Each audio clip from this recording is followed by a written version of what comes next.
Morning, everybody. This is the AWX Open Office Hours for February 14th, 2023. We have a pretty packed agenda today. Let me go ahead and share the agenda. I think you all are seeing this now, or will be shortly. There we go. At ERZ4, are you here? Yes. All right. Would you like to talk about, looks like your pull request here to add liveness readiness probes to the web task? Yes. Begin or go on the agenda?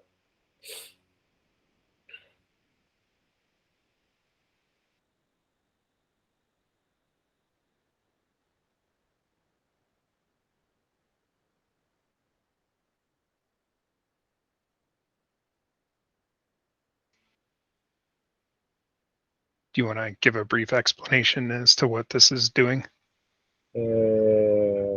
Yes. So, as part of my team, we are operate a few AWXs, staging, production, etc., etc. And we do get to the phase that we start to improve our infrastructure. One thing that bothers us, it's for when we start to use AWX operator, our process of, let's say, upgrades or things like that get bothered from like my pipeline waiting for the AWX operator to upgrade. But after that, I get access to the AWX itself and start to configure from logo to environment variables to everything we needed. What's happening is that the AWX is still accessible, but when the operator does the rollout, it's took like a few seconds, and then our config is failing because all the AWXs are like if we have replicas going down at once, and that's because we didn't have the probes that I added here. So I added a few probes to the web and to the task. Some of them suggestions for the community, some of them from our research. So that's a big idea. One problem that I encounter it, it's like what's happening when AWX is getting up. It's supposed to do the replicas and to check if the replicas or something like that needed to be done. But when I added the probes, it's like can do it. It's like not can't, but it's don't do it. Like it's stuck like forever. Whether if you can go down to the deployment configuration and not the CRD. I can share the screen. Thanks for that. Does anybody have any questions about this PR that they want to ask? This might actually be what you're talking about, but I just noticed that the CI checks are failing. Is that what you're trying to get help with here? Yes. So, like I say, we have a startup probe that checks if the migration phase is done. But since we had the probe that itself, it's failing. Although it's like 900 seconds or something like that. that it's more than enough time. When I run the checks locally without the probes, it's like I can see that the migration phase is like finishing in like 30 seconds or something like that. So I suspect on something in the internal logic maybe of the AWX itself, and how we can do the migration, how we trigger it, and how it check if it can run it or something like that. It's part that we don't have like the knowledge to check and to understand that. So it's like calling the community. I think have you tried to run the molecule tests locally with your changes? Yes. Do they pass? So without my changes, yes. If I added one of the probes, it's like in the AWX pod is in not ready state. It's like no, it's one probe. If I like we added it in our system after the AWX is running and don't need an innovation, and that's work. Okay, so something in the new AWX, it's new AWX problem. Yeah, I think it can be a little tricky to find out why things are failing when changing. Sorry, 1 second. My headphones are dying, and I just got a notification. 1 second. All right. Can you all still hear me? Yeah. Yep. Okay. Cool. Yeah, it can be a little hard to find out why things are failing when you're trying to change the deployments, but there are ways to like get molecule to not tear down the cluster so that you can go in and poke around with the deployment to see what exactly is going wrong. I don't know if anyone else on the call has seen how to do that, but there's like a flag you can pass to molecule to get it to not destroy things. It's like I didn't done that. That I like left the environment on, but still, it's like no, we don't have the verbosity to tell like, without go deep dive in the code itself of AWX or something like that. Okay. Well, yeah, I think at this point it's just troubleshooting to find out like what error is being thrown due to your changes. I don't know if there's someone that has some time to pull your changes and see if they can see what's going wrong. I might have some time later this week if I'm lucky, but no promises. So first question I wanted to ask the community here is, does the ask here resonates with anyone else? Do we have anyone had a chance to take a look at this PR? So yeah, I did a quick look actually, but the first question which came to my mind was, I see that this probe parameters, they are all exposed to end users through the custom resource definition, and I was wondering, like, do these parameter values really depend on the user environment? What's the purpose to kind of exposing them to end users so that they put their own values? Like to live with the customer, like everyone can handle it itself of what is timeout, what period of things it can tolerate. It's like very unique. Maybe someone don't want to destroy the end level or something like that. To do the replace, and we want, I don't know. We have a lot of use cases. If it's something that we shouldn't do, so we can delete that part. But as much as I know, I look at a few other open source operators, and they do the same. Like they configure how to check it, but all the timeouts and the other stuff is by the customer control. So, So, I do. Sorry, go ahead. I just want to ask, could you imagine any configuration of the environment which could really impact the values a user has to provide for these parameters?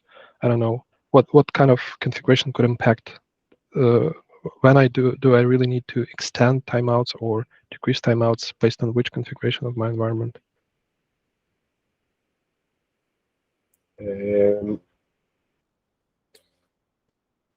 again, I suppose it depends on how much a user can tolerate a downtime. If you have a latency, if I don't know,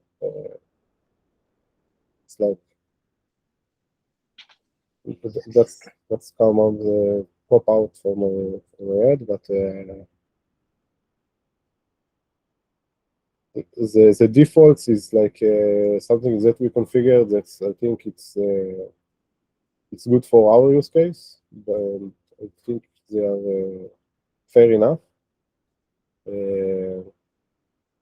Again, I leave the room to the other users to configure their own if they need it.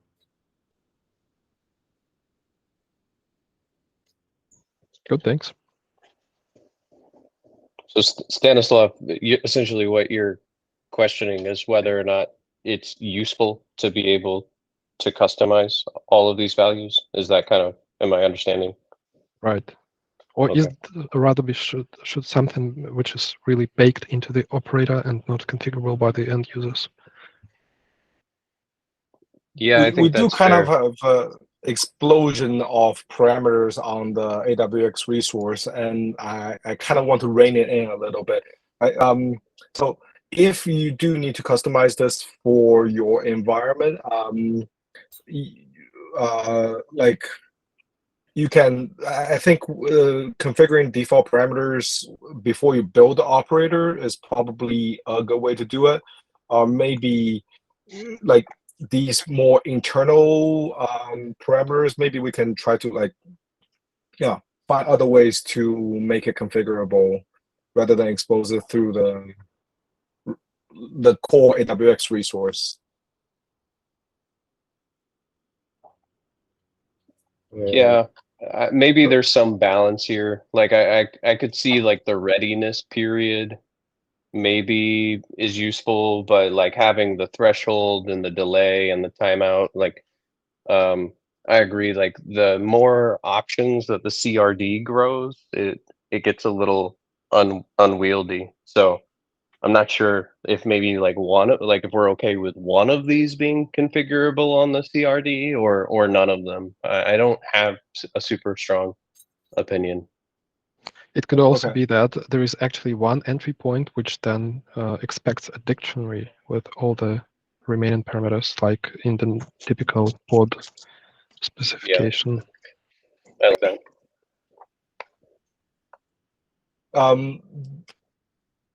In that single entry point, Stanislav, do you recommend that we just use a dumb string blob to put in, or do we want to actually put a schema in there?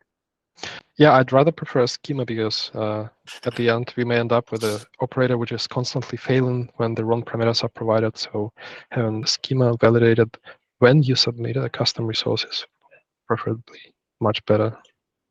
I think that's a good balance, right? Like this way, we are not adding a lot of top level configuration parameter, but still giving the flexibility to override everything.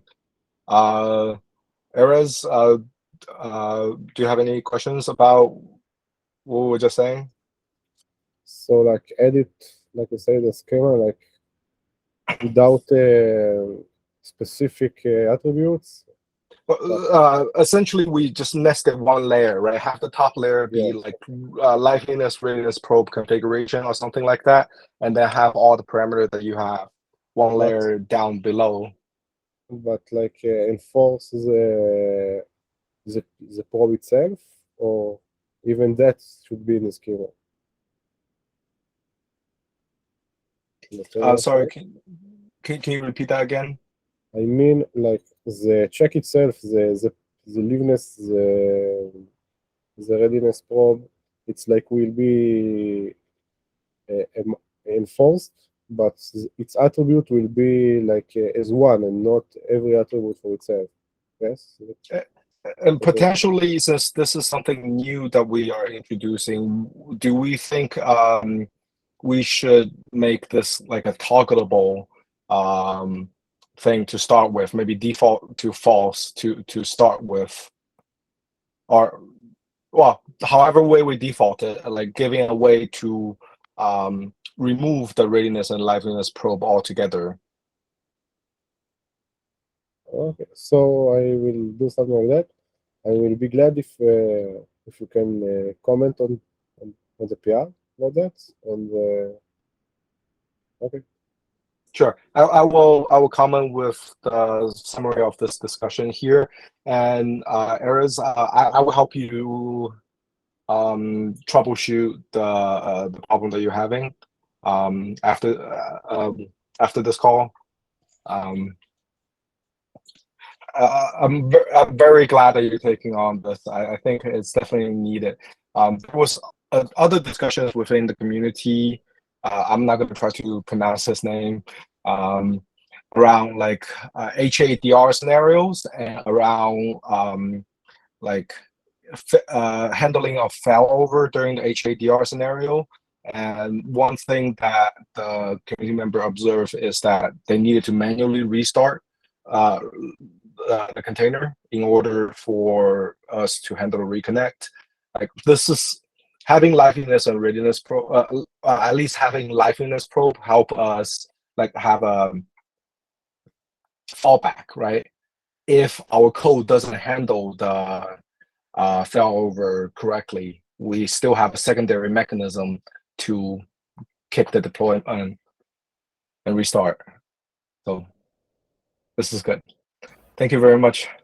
Yeah, How I'm happy to look at that with you. I think we should also compare it to Moonrail's PR. I linked it in the chat up a bit further up, and consider that migration strategy and see which is the better option. And I think this PR is based on Moonrail's PR. Our comment was we were a little hesitant about moving the actual like run migration code into the init container. So this is an effort of splitting the liveliness probe and readiness probe topic from the externalizing the migration topic.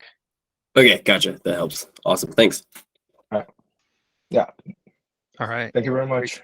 Yeah. Thanks, everyone. That was some great conversation. Up next, we have Stanislav, and we'll start with the AWX add termination grace period seconds. Before we start, is it okay if I fanboy for a second? As long as it's quick. Sure. Stanislav, you have literally the best PR hygiene, and also, honestly, some of the best PR that we have ever seen. You are a little bit of a celebrity in the community right now. All right, passing over. Yeah, that's interesting to know. That's funny. Okay. All right. If you don't mind, I could really take on the screen sharing and probably run through my screen, if that's fine. Sure. I also realized that we also have a quite packed agenda today, so I'll try to be succinct.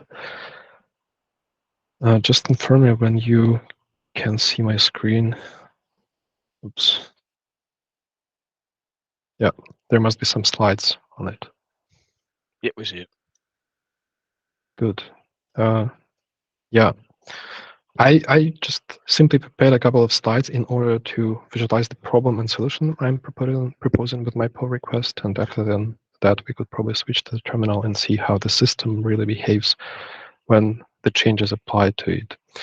I think the problem is pretty well known to the community and to the developers, so that whenever we have a running AWX deployment in Kubernetes cluster, and sometimes we experience disruptions over our AWX pods. And when this happens, some really unpleasant things really happen. All these AWX application pods under the hood, they have tight coupling with the automation job pods which they run. And when we try to disrupt such an AWX application pod, we actually, along with that termination, we also terminate all the connections which that pod had towards the automation jobs and automation job pods. At the end, when the pod is terminated, when it's gone, such automation jobs which it was controlling, those pods, they really remain to run and they continue execution. And unfortunately, there is currently no mechanism in AWX which kind of allows the remaining nodes or new nodes to pick up these orphaned automation jobs and pods correspondingly. From the user perspective, what we observe then is that the job ends up in error state. And if we check the log stream of that job, we see that it's abruptly terminated somewhere almost between the lines. There is no summary, there is no clear explanation what really happened. It's just an error, which means that we don't really know what really happened to that job. And the problem actually is more severe because all these disruptions, they happen all the time in Kubernetes environments. Yeah, simply Kubernetes has never meant to be static, so all these disruptions, they're really quite common inside the clusters. And there is even a special dedicated term called voluntary disruptions, which kind of lists all these scenarios when pods could be disrupted, when they could be rescheduled and interrupted. Some of these scenarios imply that this disruption is user-initiated, like new version deployment, when we deploy new pods and then terminate the old ones. But some disruptions could really be initiated by the Kubernetes API or some other controllers like the scheduler. And that's exactly the problem which I was trying to solve with this pull request. I was kind of trying to teach AWX pods to handle these disruptions, these voluntary disruptions. And solution is, or basic solution is quite simple. What we really need to do when we want to terminate or disrupt our AWX pods, we extend their termination time until we see that this particular AWX pod and its instance in the system, they don't longer have any automation jobs associated, which they manage, which they control. One could really go to the instances section in AWX in user interface and find a particular instance or all the instances which are represented by the pods, and then disable these instances. By doing so, these instances no longer receive or pick up any new job run requests. Yeah, at the same time, their containers, their pods, they remain to run in Kubernetes environment. And these pods, they could still able to communicate to automation job pods, and they still could communicate to the database when, let's say, the automation job is done. The data is gathered from this automation pod and needs to be written into the database. The only difference is actually between the normal instance and disabled instance is that disabled instance does not pick up any new job requests. So the solution, basic solution, is that we just disable the necessary instances, then we wait for its corresponding automation jobs to finish, and then we allow for disruption to happen, the disruption of those AWX pods, when we are pretty sure that no jobs, no automation jobs will be lost. Solution is quite basic. It could be automated and applied in different scenarios. Specifically, it could be applied during user-initiated voluntary disruptions, but unfortunately, it does not address all voluntary disruption scenarios. And yeah, with my pull request, what I was actually trying to do, I was trying to make sure that AWX pods are really capable to handle all these voluntary disruption scenarios. And the solution is that this basic scenario of extended pods termination, it needs to be put directly into a pod itself, directly into pod configuration. So just let's have a look quickly on how the current AWX pod is structured right now. It's kind of 4 containers where the task container is the one which really talks to the automation job ports, which gathers all the details, which sends all the details. And yeah, the first step to kind of apply this procedure described on the previous slide would be to kind of make sure that whenever such a pod receives a termination signal from Kubernetes, the first thing it has to do, it has to disable the corresponding AWX instance in the system, so to make sure that it does not accept any new job requests. Because on the next step, what we do, we have special configuration to which we'll come in a minute. We effectively do the waiting of the corresponding automation jobs, which this particular AWX instance controls. And once the waiting is done, yeah, we could safely terminate. But important thing is that for the time while we're waiting for the corresponding automation jobs to finish, we still have to keep the remaining containers running, because those are needed in order to save the data when the corresponding automation jobs are finished. Well, when put into Kubernetes configuration, this could work the following way. There is an option to define a pre-stop lifecycle hook over each container, and that will be something which is executed really first when a pod receives a termination signal. So first, the pre-stop hooks defined on containers will be executed, and the proposal is to actually put all this extended termination logic into this pre-stop lifecycle hook.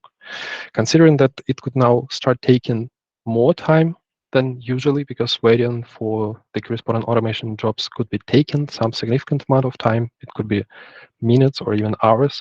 We have to also adjust the termination grace period seconds parameter defined on a pod, because by default, normally it's 30 seconds. And again, jobs could be taken way more to finish. And we still have to make sure that our pod is not terminating until all the associated automation job pods are finished. So we have to adjust the termination grace period parameter as well. Well, so eventually to the solution, I propose to add a parameter on a custom resource called termination grace period seconds, which, when defined, sets the corresponding parameter on all AWX ports. So, and along with that, it also sets up the corresponding pre-stop hooks for all the containers in a pod.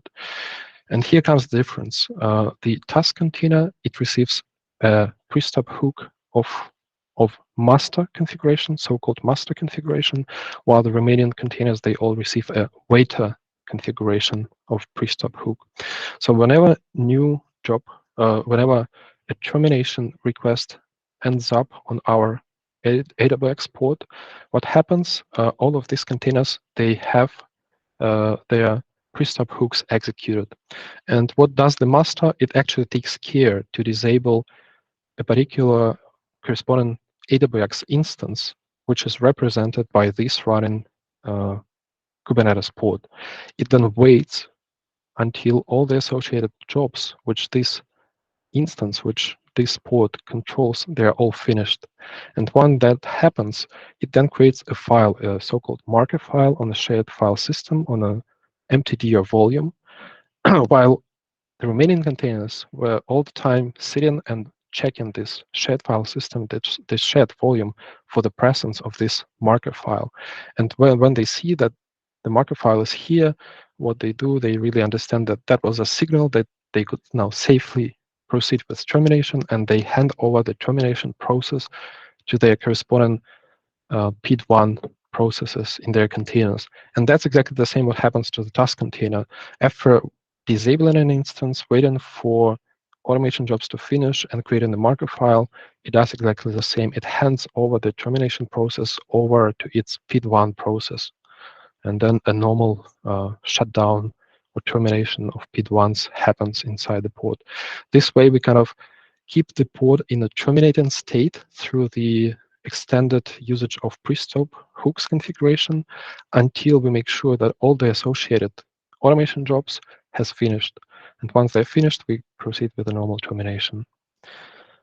Well, that was slides. If you have some questions, we could talk now, but if not, I'll then switch to the terminal and show probably something in terminal, how this behaves really in the running system.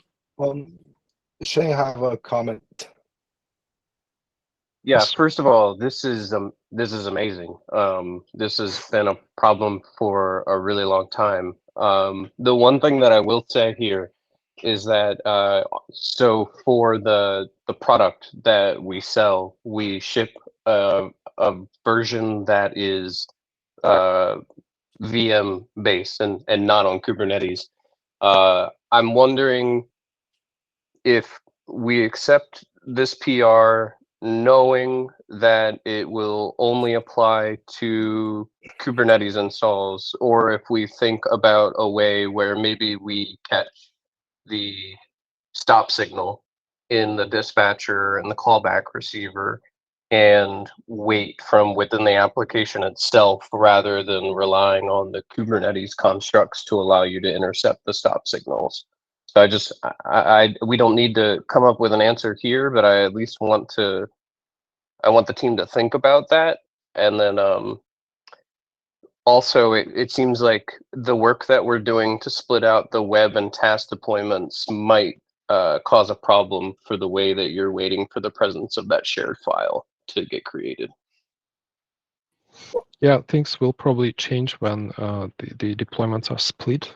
And talking of the virtual machine environment, unfortunately, I don't have much understanding of that, but my guess would be that with this pull request, what's changing only is the Kubernetes manifest. So this pre-stop hook, it's only added into Kubernetes manifest. It's not affecting any PID1 or any image or container. So it's kind of more or less quite external to the main processes in containers and pods. Yeah, no, I think I'm not against accepting this. It's just worth noting for the people on the call who have to care about the other deployment target that it would be possible to auction.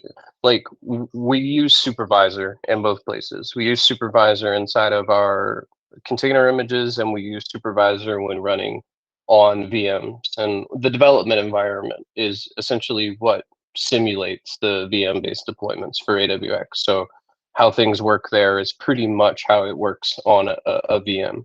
But what it would look like is that supervisor would catch some sort of like sig term signal and then forward that to the respective processes.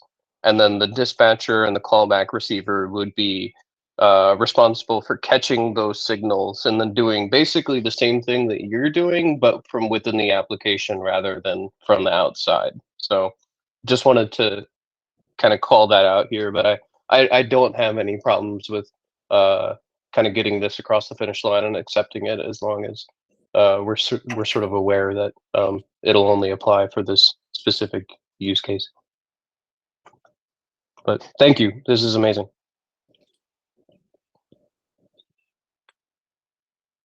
I'll then continue and quickly demonstrate how the system behaves when the change is applied.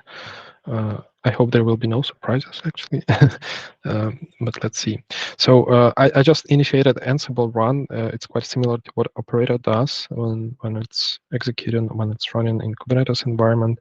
And what's also important with this Ansible run is that it's going to replace the running ports. It's going to replace those AWX application ports. So effectively, we will see how the connected automation job ports are interrupted and how they lose their state.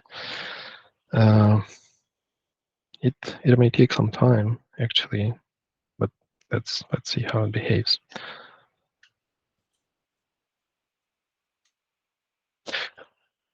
Yeah, in the meantime, yeah, that's interesting to know that there is also a virtual machine-based deployment of AWX. Not of AWX, but it's just a different way that we package the code base for the product that Red Hat sells.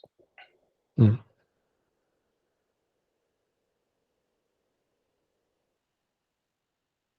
By the way, along with this pull request, I've also added a couple of changes into the operator code, with the changes which are related to the handling of deployment rollouts or deployment replacements. I found that in some places there could be some optimizations and some improvements applied, and also caught a couple of edge cases. I split these changes into separate pull requests. I link that in the main one, and I think someone from from the dev team has already commented on that they will have a look on it.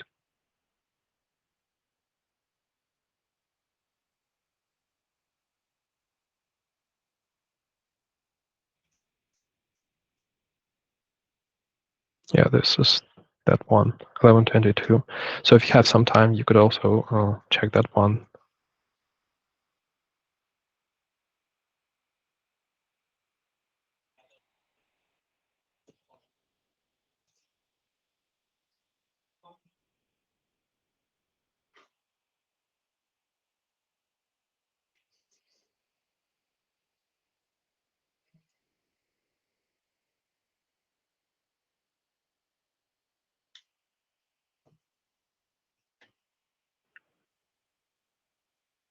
I think Michael has a good question. I would like to give the answer. This does imply that the AWX that's tied to the job execution pod is tied up until it decides to finish.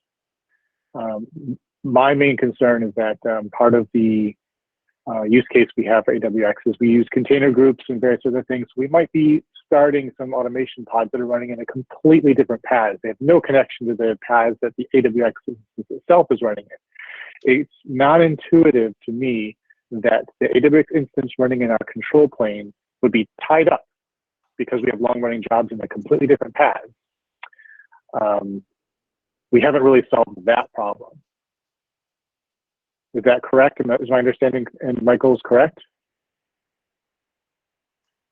Right. I think Alan answered that the in the chat. connection.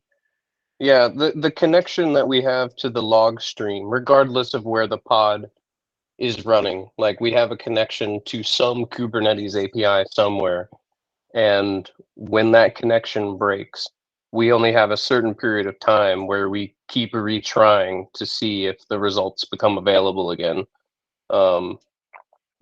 Things go very bad if like we could explore ways to be a little bit more graceful there, but the idea of like the AWX main deployment going away and then another one coming back up and resuming the job output is definitely something that would require work to not fall over.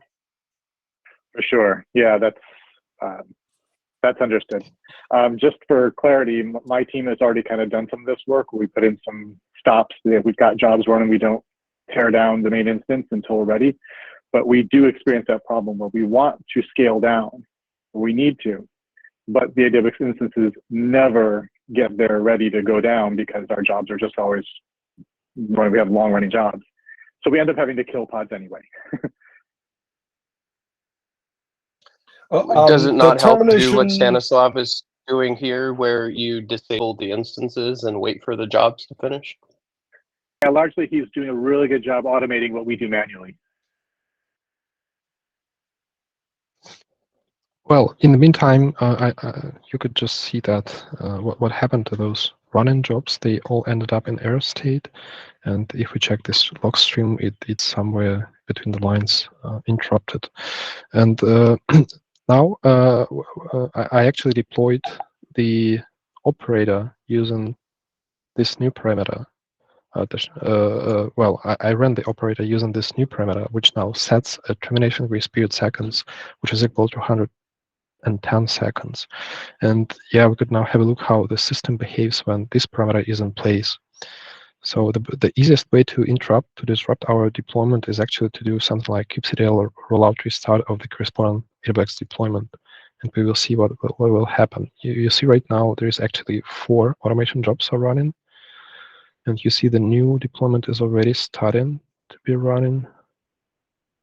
And yeah, the old replica pods are now getting into terminating state.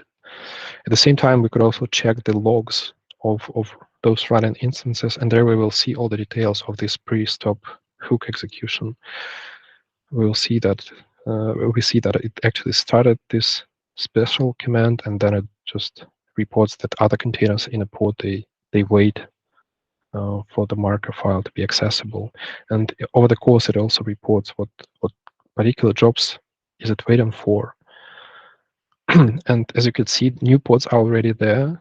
The old ones are in the terminating state. It's also kind of we could mention that those pods which are in terminated state, they are no longer receiving any traffic from the service, Kubernetes service. So potentially we could also shut down more containers in a pod, but yeah, I was just not quite sure if all of them could be shut down or some of them could be shut down. Well, now my AWX is not responding. Yeah, but let's check it out again.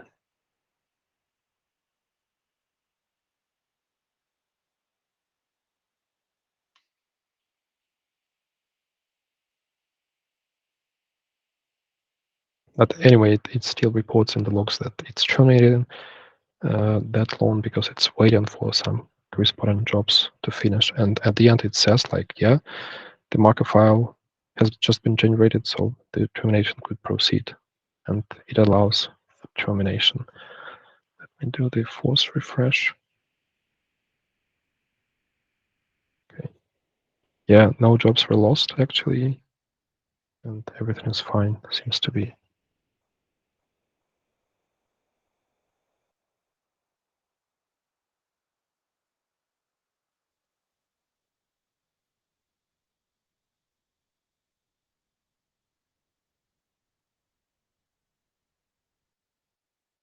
You can't see the Google Meet, but I'm giving you some clap emojis.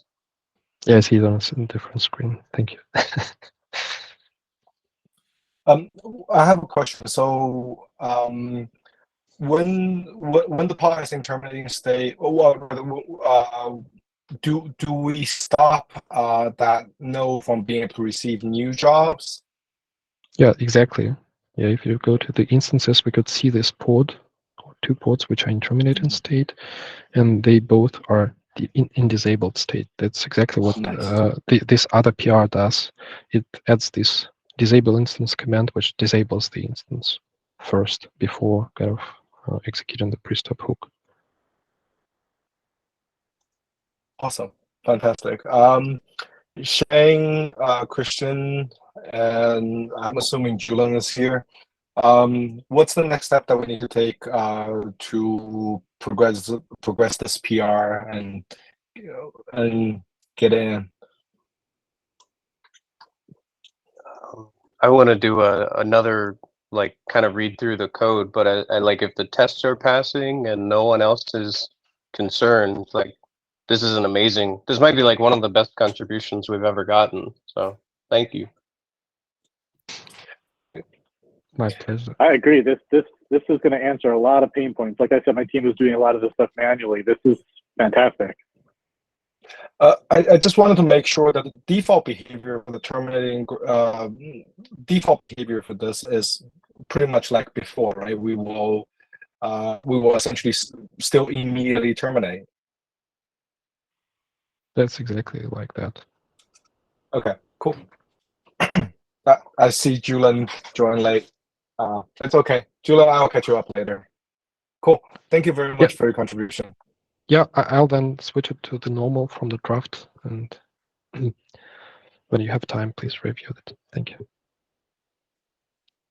All right, another round of great conversation. Was there anything else you wanted to add on the second PR that you had about the disable instances management command, or do you feel like we're good to move on? Oh no, there is nothing to add actually. That other PR was kind of a prerequisite for this one to, yeah. This particular one cannot exist without the other one. So these two have to be reviewed together and merged together. Okay. So we'll see how much the rest of this agenda we can get through. How do you want to go ahead and talk about Receptor Saga? Well, since we only have 10 minutes, I'm gonna start with the last couple items first, if that's okay. So, congratulations, we have a couple of new contributors. I just realized I copy and pasted the same line. John, would you mind going to the bottom? Where I say congratulations to those people.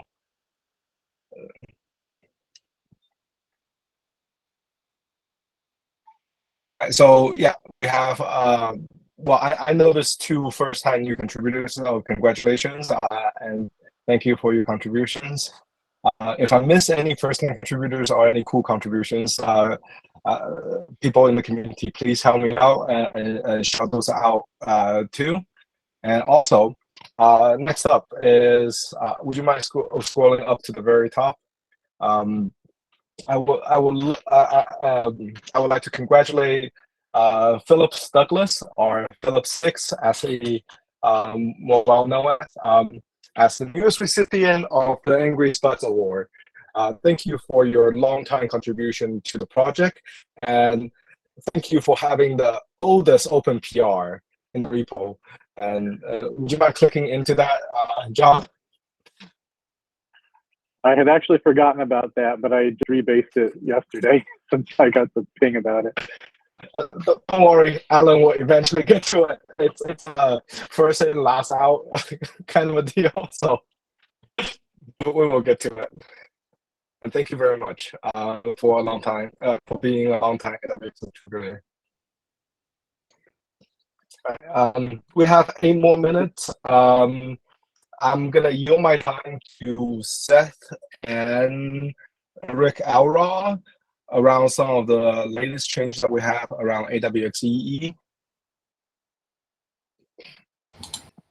Yeah, I can make this quick. I just wanted to make an announcement that we now, when we do AWX releases, we tag the AWX-ee latest image to match the version of the AWX release. So if you go to AWX-ee repository on Quay, you'll see now that we have tagged images, and those correspond to whatever the latest build was for AWX-ee at the time of that release, so that there's hopefully like a tag that people can use if for some reason the latest isn't working. They can kind of go back to a more static tag. So this was highly requested from the community for the past couple of years. So we wanted to implement this, so that should be, as of the last 2 AWX releases, we have those tags there for people to use. And that's all I wanted to say about that. Note that the AWX release itself will still use the latest EE image for both control plane EE as well as for executing jobs by default. So this is more for like stashing away a tag that if you want to manually switch to, you can. I see a hand up. Did someone raise their hand? Stefan, you want to go ahead? No, sorry. I was clicking the wrong button. Sorry. Gotcha. Thank you very much, Seth. I know. I know Rick will love if we don't have time to get to him, but that's why I made sure that there is time to get to him. Rick. Yeah, I know. Yeah, I will. I'll make this one quick as well. So we have updated the latest tag of AWX-ee to be based on CentOS Stream 9 now. Previously, it was on CentOS Stream 8. You might have noticed some fallout from that. We did leave a couple things out unintentionally, and so we got some noise from the community about that. But I think we've taken care of most of those issues at this point.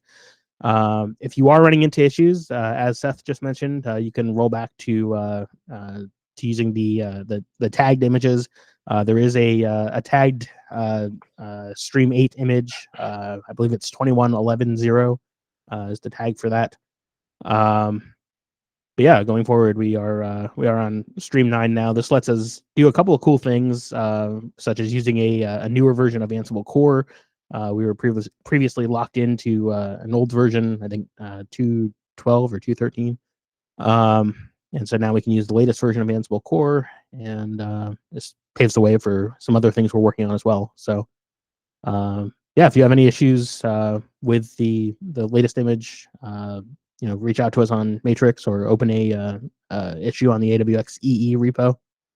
But I think we solved most of the issues that people were reporting in. So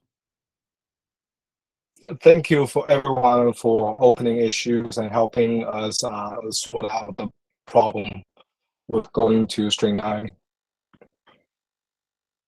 And is there any questions or comment about our latest news on the images?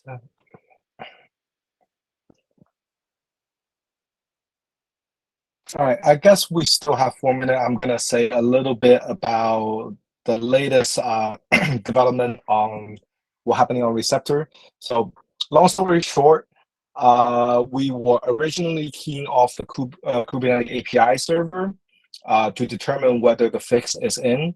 That behavior is incorrect since the fix is in kubelet. And AWS operator, well, the AWX service account doesn't have access to the nodes resource, and nor do we want to add the permission to get nodes. So we decided to disable the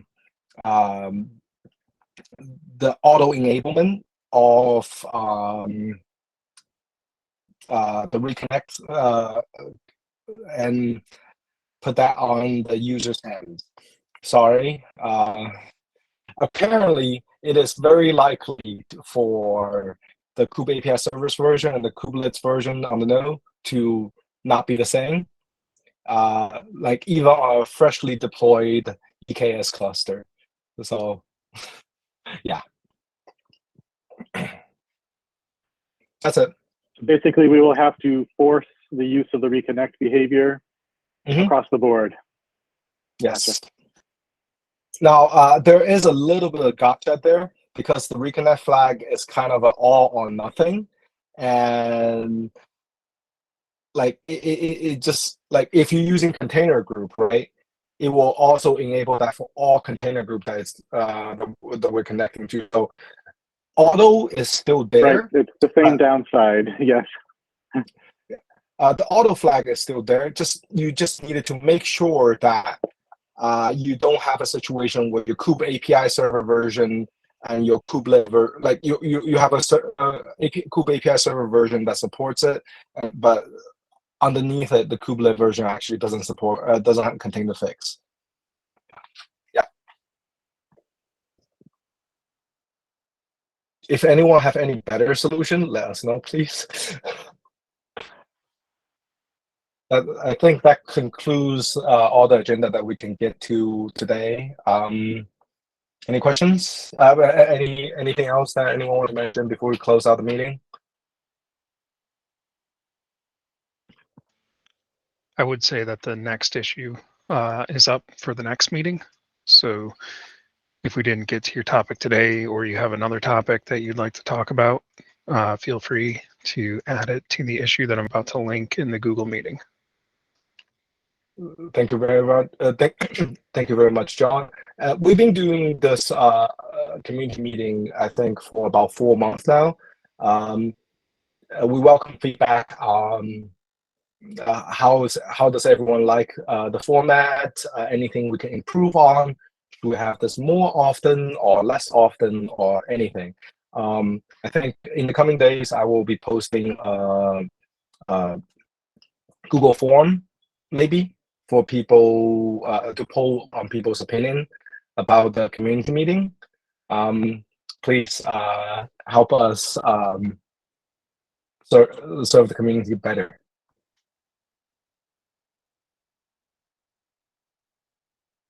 Thank you very much, everyone. All right, thanks everyone. That concludes this month's meeting. All right, thank you all. Thank you. Thank you. Bye-bye.